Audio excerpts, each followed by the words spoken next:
You think your job is boring? Imagine chopping up dead cows every single day for 19 years.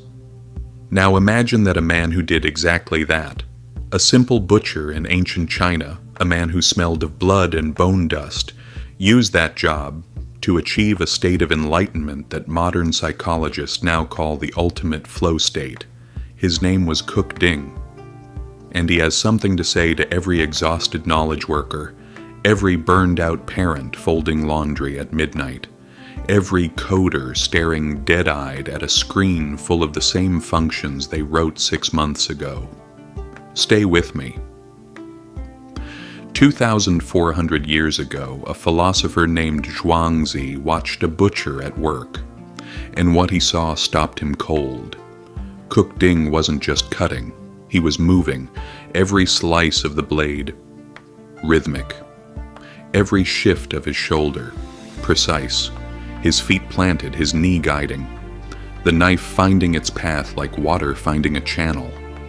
Zhuangzi wrote that it looked like a sacred dance, that the sound of the blade, that clean ringing whoosh, kept perfect time, like music.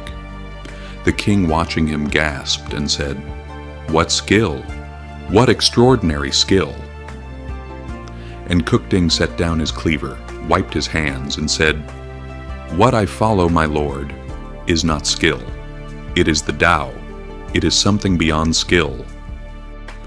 Now here is where I need you to really listen. Because modern self-help, the podcasts, the productivity gurus, the follow your passion crowd, they've been telling you something for years. They say, if you're bored, escape. If the work feels meaningless, quit. Find your calling. Optimize your passion. Take a vacation and come back refreshed. And it sounds right. It feels right. But here's what they got wrong. They are teaching you to fight the task, to treat the work as your enemy, something to conquer, endure, or escape from. Zhuangzi is telling you the opposite. He's saying the task isn't the prison. Your relationship with the task is the prison. Ding didn't have a glamorous job. He didn't have a passion for cows, but he had a process. And Zhuangzi describes it in 3 stages.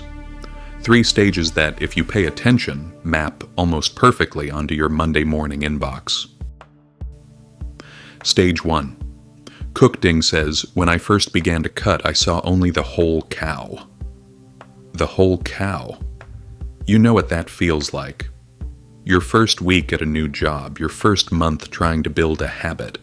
You look at the full scope of what's in front of you and it's just enormous and overwhelming, and your hands feel wrong and everything takes too long. This is the stage where people quit, or where people tell themselves, "I'm just not built for this." Zhuangzi says, stay. This is just stage 1. The clumsiness is the point. In this stage, your job is not to be good. Your job is to find the structure hidden inside the chaos. Break the overwhelming whole into smaller pieces. What's the one motion you can practice today? The one email format? The one section of code? The one fold of the laundry that you can make automatic? Stop staring at the whole cow. Find one joint. Start there. Stage 2. 3 years later, Ding says something remarkable. He says, "I no longer see the whole cow." Think about that. Not because he was ignoring it, but because he had internalized its structure so deeply that his mind had stopped seeing a bewildering mass and started seeing a map. He could see the gaps between the muscles, the natural pathways where the blade belonged without force. This is the stage of structural vision. For you, the knowledge worker, the parent, the freelancer, this is when your work starts to reveal its hidden architecture. You start to notice. Tuesday mornings, your mind is sharper. That's when you do the hard thinking. You notice that your inbox has 3 kinds of emails, and 2 of them follow the same template. You notice that the code always breaks at the same junction for the same reason. You stop fighting the surface of the task. You start moving through its grain. This is where the energy stops leaking. Stage 3. This is the one the king couldn't understand. Kuk-ding says, "Now, I work with my spirit, not my eyes. My senses have quieted, and something deeper takes over." In Chinese, Guanji Ji, Er Shen Yu Xing. The senses stop, the spirit moves. This is what Csikszentmihalyi, the psychologist who coined the term flow, called autotelic experience, when the self gets out of the way. When you stop monitoring yourself, stop evaluating yourself, stop asking, "Am I doing this right?" and the action simply happens through you. Athletes call it being in the zone.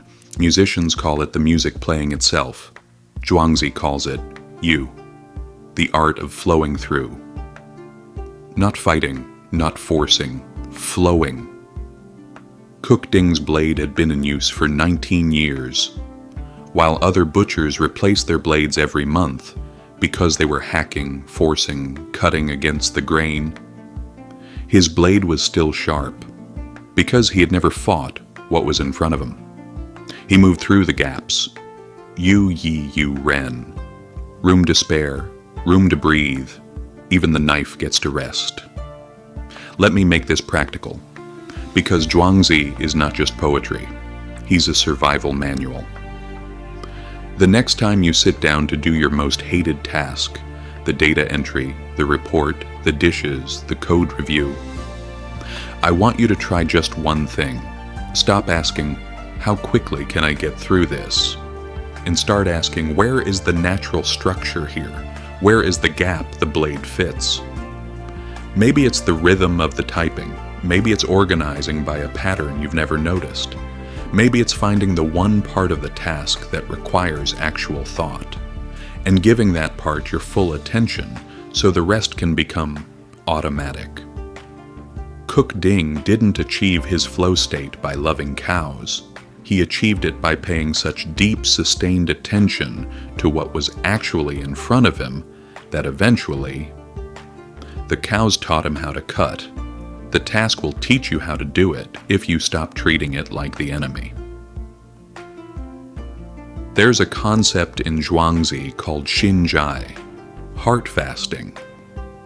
Before the master carpenter Ziqing carved his greatest work, a bell stand so beautiful people thought it was made by gods, he fasted, not from food, from noise. He spent 7 days emptying himself of the desire for reward, for recognition, for the fear of failure, and when he finally walked into the forest to choose his wood, he said, "The tree showed me itself, and my hands simply followed." Ux. You don't need to fast for 7 days. But maybe, before the task, you could spend 30 seconds, not checking your phone, not rehearsing your stress, just arriving, letting the task show you where it wants to go. The ancient world was full of people doing what Kuk-ding did. The wheelwright, who knew the wheel, but couldn't explain it in words.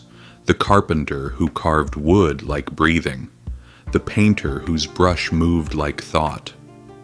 None of them had glamorous jobs by our standards. But all of them had found what we are starving for. A state of being so fully present in the work, so attuned to its structure, its rhythm, its grain, that the boundary between you and the task dissolves. That is the Tao at work, not a mountain, not a monastery. An ordinary Monday. A desk covered in to-do lists, a cleaver, a cow. Kuk-ding worked for 19 years, and his blade never dulled, because the Tao never fights what it loves. I'm Lao Ma, think deeply, move gently. We'll see each other next week.